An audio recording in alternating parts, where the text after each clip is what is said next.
જાણો છો તેમ આજે ભારતે ન્યુઝીલેન્ડને દુબઈ ખાતે ચેમ્પિયન્સ ટ્રોફીને હરાવીને આજે ભારતે ચેમ્પિયન્સ ટ્રોફી જીતી લીધી છે। સુરતીઓ ઓલવેઝ જ્યારે ભારત વિજેતા બને છે ત્યારે ભાગળ ખાતે ભેગા થઈને એનું સેલિબ્રેશન કરતા હોય છે। આજે આપ જુઓ છો તેમ સુરતના ઓલમોસ્ટ તમામ યંગસ્ટર્સ ભાગળ ખાતે ભેગા થઈને આજે જીત છે તેને સેલિબ્રેટ કરી રહ્યા છે। મહેરબાન પોલીસ કમિશનર સાહેબની સૂચનાથી આજે સુરત પોલીસ અહીંયા બંદોબસ્ત સંપૂર્ણપણે વ્યવસ્થિત રીતે જાળવેલો છે। પોલીસે કોઈને સેલિબ્રેશનમાં રોકટોક કરી નથી, પરંતુ લો એન્ડ ઓર્ડરનો કોઈ પણ પ્રશ્ન ઊભો ન થાય તે માટે સુરત પોલીસે સંપૂર્ણપણે તકેદારી રાખેલી છે।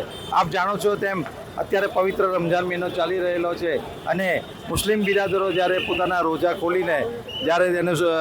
ખોલીને રસ્તા પર આવતા હોય છે તો મુસ્લિમ બિરાદરોની પુષ્કળ પ્રમાણમાં પબ્લિક રસ્તા પર આવેલી હતી અને તેઓએ પણ આજે ભારતને જે જીત છે તેને સેલિબ્રેટ કરી છે। આમ તમામ લોકો, તમામ સુરતીઓએ ભેગા થઈને આજે ભાગળ ખાતે ભારતની આ જીતને વધાવી લીધી છે અને સુરત પોલીસે તેમની સાથે ખભેથી ખભો મિલાવીને જીતને સેલિબ્રેટ કરેલી છે।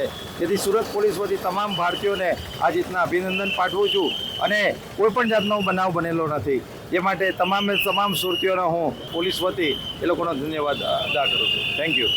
સુરતીઓની તાસીર છે, જ્યારે વિજય મળે છે ત્યારે ભાગળ ચાર રસ્તા પર આવીને તમામ સુરતીઓ સેલિબ્રેશન કરતા હોય છે।